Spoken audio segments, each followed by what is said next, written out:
నమస్తే అని బోసుకుమారి KK survey నేను అత్యధికంగా విశ్వసించేటువంటి సర్వే. ఆయన సర్వే విషయంలో కేకే ఖచ్చితంగా నేను తెలుసు. కేకే ఖచ్చితంగా నేను తెలుసు. నేను పోయిన సంవత్సరం ఇదే టైంలో హైదరాబాద్ లో హాస్పిటల్లో ఉన్నాను. ఆ టైంలో ఆయన వేరే ఫ్రెండ్ ద్వారా జూమ్ లో కలిసి ఇంటర్వ్యూ కూడా తీసుకున్నటువంటి పరిస్థితి ఆయన. ప్లస్ ఫస్ట్ స్టార్టింగ్ లో ఆయన ఈ సర్వేలు నిర్వహిస్తున్నటువంటి స్టార్టింగ్ లో నాకు తెలుసు. అప్పుడు ఆయన ఏ పొజిషన్ లో ఉన్నాడో, ఎంత కరెక్ట్ గా ఉన్నాడో, మొన్న 2024 ఎలక్షన్స్ టైం కూడా అట్లే ఉన్నాడు.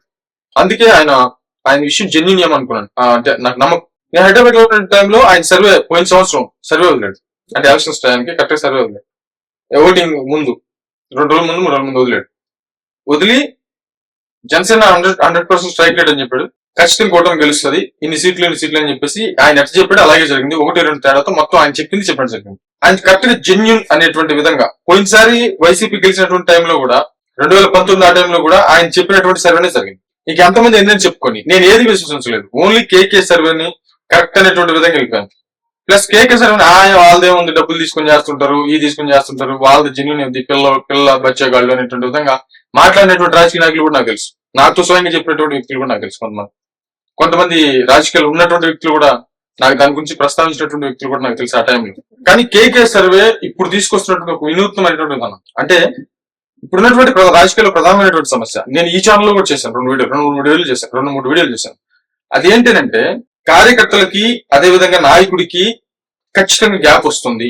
ఈ విషయంలో ఇప్పుడు కూటమిలో ఉన్నటువంటి ప్రతి పార్టీ కూడా ఇది జరుగుతుంది. ఒక పార్టీని కదా, అన్ని పార్టీ, జనసేనతో సహా, టీడీపీతో సహా అన్ని. ఇప్పుడు చంద్రబాబు నాయుడు గారికి ఉన్నటువంటి కోటరీ ఏదైతే ఉంటుందో వాళ్ళు చెప్పింది మాత్రమే నమ్ముతాడు ఆయనే కాదు అందరు రాజకీయ నాయకులు. ప్లస్ పవన్ కళ్యాణ్ గారు కంప్లీట్ గా ఎవరైతే 10 సంవత్సరాల పాటు ఆయనకి అంటే జనసేన పార్టీకి తోడుగా నిలబడినటువంటి వ్యక్తులు ఉన్నారంటే, ఆయన కష్టాల్లో తోడినటువంటి వ్యక్తులు ఉన్నారు జన సైనికులు, క్రింది స్థాయి నాయకులు.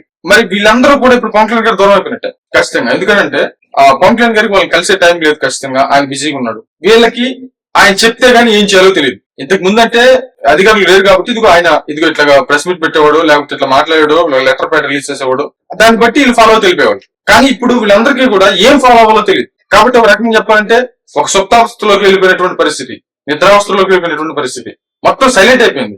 దాన్ని ఏమంటారంటే అండర్ గ్రౌండ్ వెళ్ళిపోయింటారు చూసారా, అండర్ గ్రౌండ్ లో ఉన్నటువంటి పరిస్థితి ఇప్పుడు జనసేనకి క్రింది స్థాయి నాయకుల పరిస్థితి. పవన్ కళ్యాణ్ గారు ఏమి ఇవ్వట్లేదు, ఏం చెప్పట్లేదు, ఆయన పరిపాలన మీద దృష్టి పెట్టి ఆయన వెళ్ళిపోతున్నాడు, గ్యాప్ వచ్చేస్తుంది. అంటే ఆయన పరిపాలన మీద దృష్టి పెడుతున్నారు కానీ పార్టీ విధానం మీద ఎంతవరకు ఉంది అనేది మాత్రం క్లియర్ గా తెలియట్లేదు. ఇది చాలా చర్చిస్తున్నారు.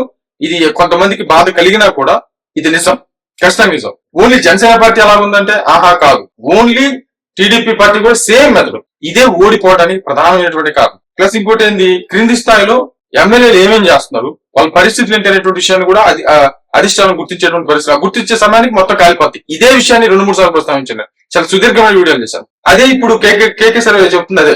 కాబట్టి డ్యామేజ్ అయ్యేంత వరకు కూడా చూసుకోరు ఇల్లు. కాబట్టి దాన్ని ఎప్పటికప్పుడు ఒక వెబ్సైట్ క్రియేట్ చేసి దాంట్లో అప్డేట్ ఇస్తాము, మా ఖర్చులు ఉంటాయి కాబట్టి దానికి అమ్ముతాము ఆ సర్వే రిపోర్ట్ ని నియోజకవర్గాల వారికి అని చెప్పారు. దీనివల్ల ఏమవుతుందంటే ఇది కానీ ఎందుకు కేకే సర్వే మీద పూర్తి నమ్మకం ఉంది కాబట్టి ప్రతి రాజకీయ నాయకుడికి కేకే సర్వే మీద నమ్మకం వచ్చింది 2024 తర్వాత. ఇంతకు ముందు కూడా ఉంది, కొద్ది గొప్ప ఏదైనా డౌట్లు ఉంటే ఖచ్చితంగా అది కూడా వచ్చేసింది. కాబట్టి ఆ రిపోర్ట్ చెక్ చేసుకుని మనం ఎక్కడ మైనసుకున్నాం ఏంటి అనేటువంటి విషయాన్ని. ఇప్పుడు ఎమ్మెల్యే విషయం కూడా అంతే. కొన్ని నియోజకవర్గాల్లో మేము డబ్బులు ఖర్చు పెట్టాము, టకటకగా సంపాదించుకోవాలి. ఎవరైనా కూడా ఇది సినిమా డైలాగ్, రిపబ్లికన్ సినిమాలో కూడా డైలాగ్ ఉందనుకుంటా, రమకృష్ణ గారు చెప్తారు, ఫస్ట్ 3 సంవత్సరాలు దోచేసుకో, 2 సంవత్సరాలు వాళ్ళకి కావాల్సిన పడేసి తర్వాత గెలుస్తాం అనేటువంటి విధంగా ఒక సూత్రం ఉంది రాజకీయాల్లో. ఇది నిజంగా రాజకీయాల్లో ఈ సూత్రం. ఫస్ట్ 2 సంవత్సరాలు బాగా దోచేసుకోవడం, ఆ తర్వాత 2 సంవత్సరాలు ప్రజలకి ఏదో పనికొచ్చే పనులు చేయడం, లాస్ట్ లో ప్రచారానికి కేటాయించేటువంటి పరిస్థితులు ఉంటాయి. కానీ ఇప్పుడు బాగా యాక్టివ్ అయిపోయారు, చాలా అన్ని గుర్తుంచుకుంటున్నారు. కాబట్టి ఇక్కడ గుర్తుపెట్టుకోవాల్సిన విషయం ఏంటంటే ఈ గ్యాప్ ని ఫిల్ చేయడానికి కేకే సర్వే నిజంగా చాలా వినూత్నమైనటువంటి ఆలోచన. ఎప్పటికప్పుడు రిపోర్ట్ చూస్తూ ఉంటారు, నెల రిపోర్ట్ చూసుకుంటూ ఉంటారు, ఎక్కడ మైనస్ ఏంటని చూసుకుంటూ ఉంటారు.